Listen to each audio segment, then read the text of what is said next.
जय हिंद स्टूडेंट्स। आपका स्वागत है आपके अपने यूट्यूब चैनल में इंग्लिश बाई अनूप सर। और मैं अनूप सिंहमार आप सभी का स्वागत करता हूं। और जो सीरीज हमने स्टार्ट कर रखी है उसके अंदर जो प्लस टू का सिलेबस की कुछ जो पोएम हम डिस्कस कर रहे हैं उनमें आज जो हमारी पोएम है वो है अ थिंग ऑफ ब्यूटी। ये जो अ थिंग ऑफ ब्यूटी है, जॉन कीट्स ने एक मतलब बहुत ही लंबी पोएम लिखी थी जिसका नाम क्या था, एंडीमियन। उसी का पार्ट है, उसी की ये फर्स्ट लाइन है और फर्स्ट लाइन को टाइटल बना करके हमारे सामने कुछ लाइनें रखी गई है, हमारे सिलेबस में इंक्लूड की गई हैं। तो हम इन पोएम्स को पढ़ते हैं और जो पोइट है वो हमें एक मैसेज डिलीवर कर रहा है यहाँ पर। और जो मैसेज वो डिलीवर कर रहा है वो ये कर रहा है कि जो ब्यूटीफुल थिंग्स होती हैं वो हमारे माइंड के ऊपर परमानेंट इम्प्रेशन डालती हैं और उनका जो इम्प्रेशन है वो एवरलास्टिंग होता है, वो कभी भी खत्म होने वाला नहीं होता है, वो फॉरएवर होता है। और जो ब्यूटीफुल थिंग्स हैं यानी कि जो नेचुरल चीजें हैं वो दोनों तरह की होती हैं। ऐसी भी होती हैं जो हमें जॉय देती हैं, हमें खुशी देती है, हमें आनंद आता है। और बहुत सारी चीजें ऐसी भी होती हैं जो होती हैं नेचुरल ब्यूटीफुल, लेकिन वो हमें क्या देती हैं, दुख देती हैं। ठीक है, तो जो पोइट है वो दोनों तरह की चीजों के बारे में यहाँ पर बात कर रहा है। तो हम भी यहाँ पर लाइन टू लाइन डिस्क्राइब इसका वो देख लेते हैं एक्सप्लेनेशन, और इसको हम डिस्क्राइब करेंगे और फिर देखेंगे कि क्या क्या पॉइंट ने हमें इस पोएम के अंदर बताया है, क्या क्या मैसेज हमारे सामने उसने रखे हैं। ठीक है, तो हम पढ़ते हैं लाइन टू लाइन। सबसे पहले हम शुरू की 3 लाइनें पढ़ लेते हैं। A thing of beauty is a joy for ever. एक जो सुंदर वस्तु होती है वो उसका जो जॉय होता है वो हमेशा के लिए होता है, यानी कि वो परमानेंट होता है। वो कभी ऐसा नहीं है कि वो कुछ क्षण के लिए हो, वो हमेशा चलता रहेगा। और एक बार जो ब्यूटीफुल चीज हमने देख ली उसका जो पिक्चर है, उसकी जो पिक्चर है हमारे माइंड में हमेशा के लिए एज इट इज बन जाएगी। नेक्स्ट वो कह रहा है इट्स लवलीनेस इंक्रीजेज। उसकी जो लवलीनेस है, उसकी जो मधुरता है, उसका जो प्रेम है वो कभी कम नहीं होता, बल्कि इसके विपरीत वो बढ़ता है। It will never pass into nothingness. और जो ब्यूटीफुल थिंग्स होती हैं वो कभी भी भाव शून्य, या फिर यूं कह सकते हैं कि कभी भी जीरो नहीं होंगी। कभी भी ऐसा नहीं होगा कि उन्हें हम यूं कह दें कि कुछ भी नहीं है, ऐसा पॉसिबल नहीं है। ठीक है, नेक्स्ट जो पॉइंट बोल रहा है वो कह रहा है but keep, but will keep.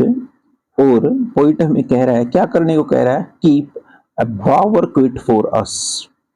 वो कह रहा है कि हमारे लिए एक बावर क्विट, बावर होता है पेड़ों का झुंड, फॉर अस यानी कि हमारे लिए, हम कुछ ब्यूटीफुल थिंग का वो जिक्र कर रहा है कि क्या क्या ऐसी हैं जिनकी लवलीनेस हमेशा इंक्रीज होती है, जिसका आनंद आता है। तो वो उसने एक एग्जाम्पल दिया है कि पेड़ों का कोई झुंड, और जो जंगल के बीच में अगर कोई पेड़ों का झुंड है, बावर है, और वहां पर हल्का कोई पानी है, तो वहां पर हम देखेंगे कि कितनी ठंड होगी, कितना आनंदमय मौसम होगा वहां का। और बताया उसने, नेक्स्ट वन है sleep full of sweet dreams. और हमारी जो नींद है, और नींद भी कैसी, जिसमें हमें मधुर मधुर सपने आ रहे हैं, मीठे मीठे सपने आ रहे हैं। और हेल्थ, हमारी हेल्थ भी एक ब्यूटीफुल थिंग है, नेचुरल थिंग है। क्योंकि जब हम हेल्दी हैं तो हम इस धरती की जितनी भी सारी मेटेरियलिस्टिक थिंग्स हैं, भौतिक चीजें हैं, उन सब का हम आनंद ले सकते हैं। तो विदाउट हेल्थ तो हम कुछ भी नहीं कर सकते।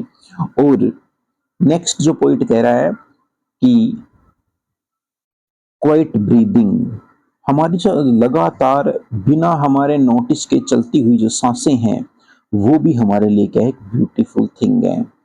जो कि एक क्षण के लिए भी रुक जाए या फिर नेचुरली रुक जाए तो हमारे पास कुछ नहीं बचेगा।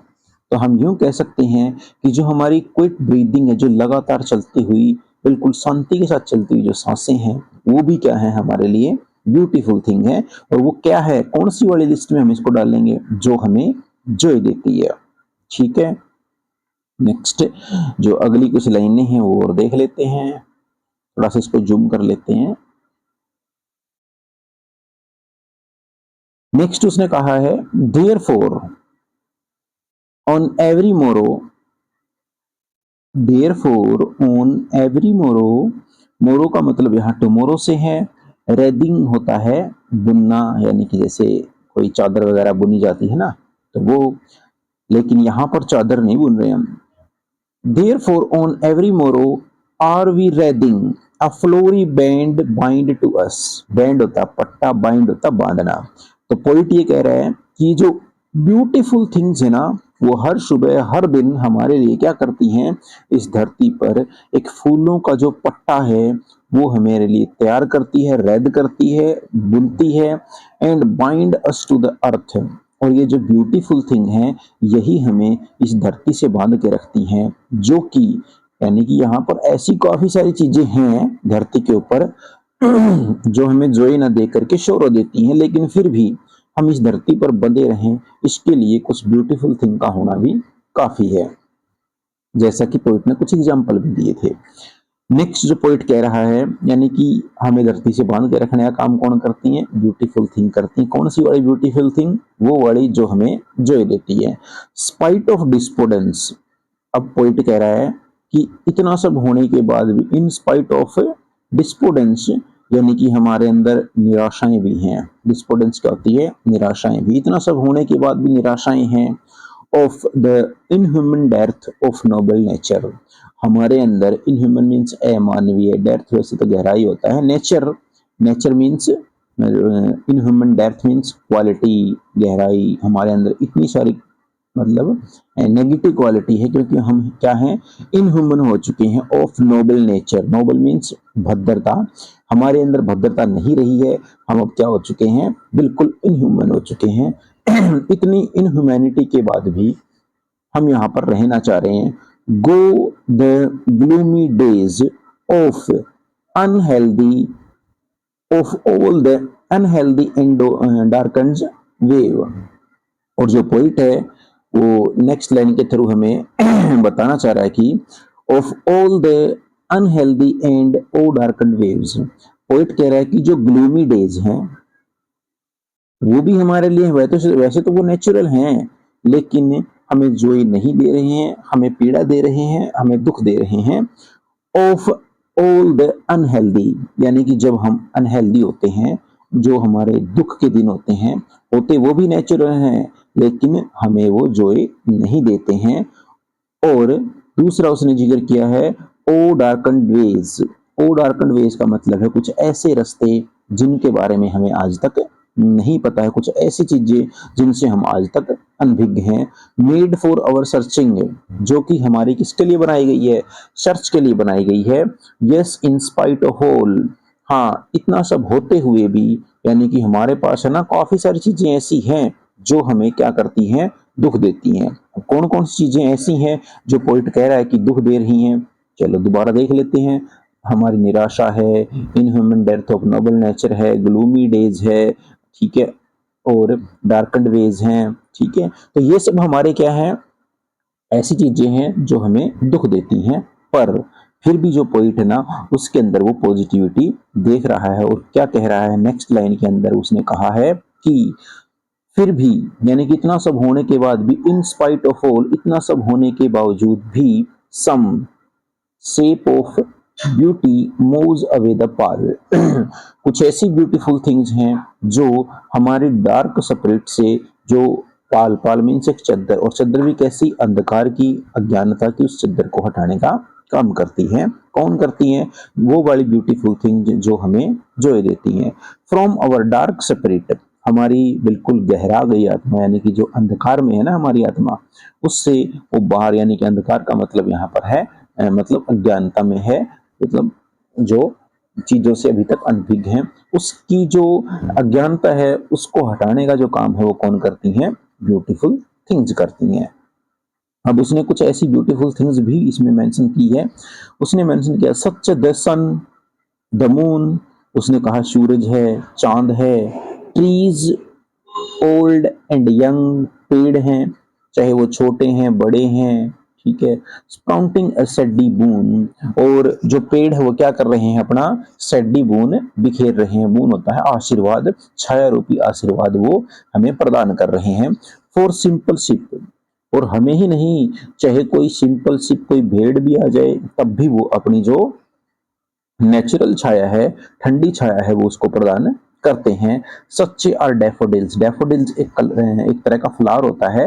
तो पोइट कह रहा है कि ऐसा ही डैफोडिल्स फ्लावर भी करता है, अपनी जो सुंदरता है वो हर किसी के साथ शेयर करता है और हर कोई उसकी सुंदरता का आनंद ले सकता है।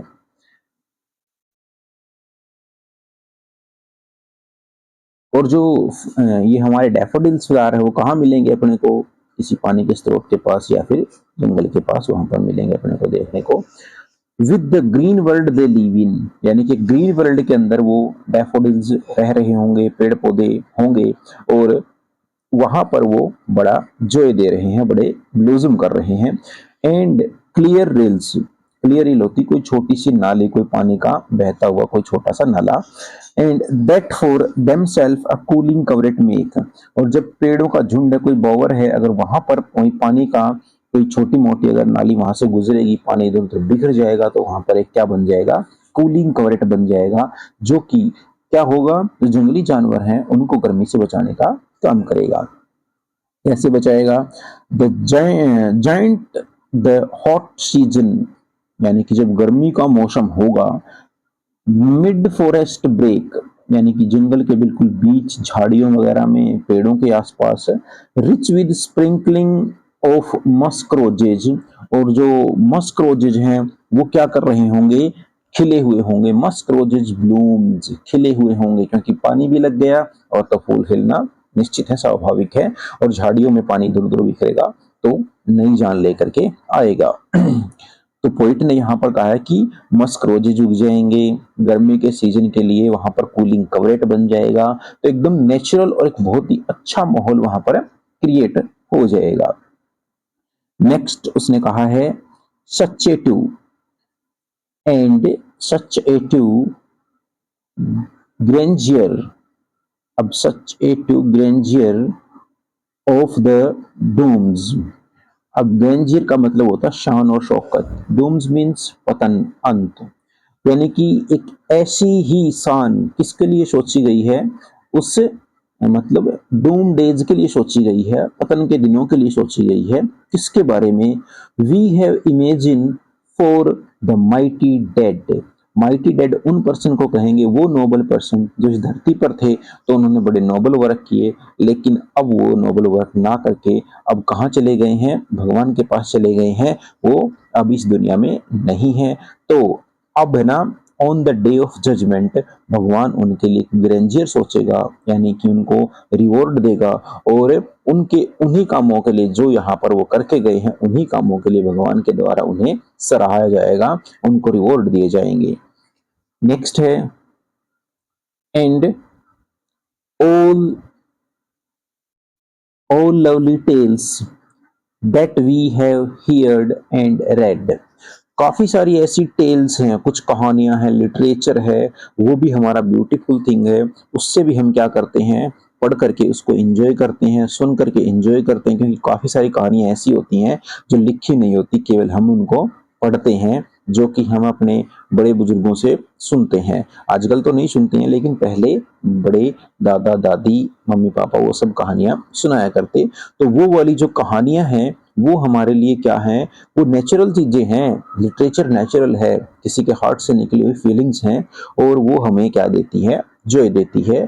और पोइट कह रहा है लास्ट की जो दो लाइनें हैं उनके अंदर, जो ये नेचुरल चीजें हैं, जो ये नेचुरल थिंग्स है ना, ये हमारे लिए कितनी इंपॉर्टेंट है वो बता रहा है। An endless fountain of immortal drink, ये जो ब्यूटीफुल थिंग है ना, वो हमारे लिए एक एंडलेस फाउंटेन है। फाउंटेन क्या होता है, झरना, एंडलेस मीन्स अनंत, जो कभी खत्म ना हो, इमोर्टल ड्रिंक यानी कि जो अमृत के समान है, अमृत के जैसा ही कोई ड्रिंक है, कोई पेय पदार्थ है। पोरिंग, पोरिंग मीन्स उड़ेला जाना, अनटू अस हमारे ऊपर, फ्रॉम द हेवंस ब्रिंक हमारे ऊपर, स्वर्ग के छोर, क्योंकि ब्रिंक का मतलब छोर होता है, तो हेवन का छोर यानी कि स्वर्ग के छोर से हमारे ऊपर लगातार वो जो झरना है ब्यूटीफुल थिंग नाम का, वो उड़ेला जा रहा है। यानी कि जो ब्यूटीफुल थिंग्स हैं वो हमारे लिए इस धरती को ही स्वर्ग बनाने का काम करती हैं, और हम इस धरती की जो चीजें हैं या फिर मेटलिस्टिक थिंग्स है उनको फिर इंजॉय करते हैं। तो आज की अपनी ये पोएम थी। मुझे मतलब पक्का विश्वास है कि जो आज मैंने पढ़ाया है वो सभी को समझ आ गया होगा। और तो अगर आपको मेरी पोएम्स अच्छी लगती हैं, मेरा पढ़ाने का स्टाइल अच्छा लगता है, तो प्लीज़ आप सभी अपने चैनल को शेयर कीजिए, सब्सक्राइब कीजिए, लाइक कीजिए, कमेंट कीजिए। ठीक है, धन्यवाद, सब खुश रहें। ठीक है, ओके, बाय।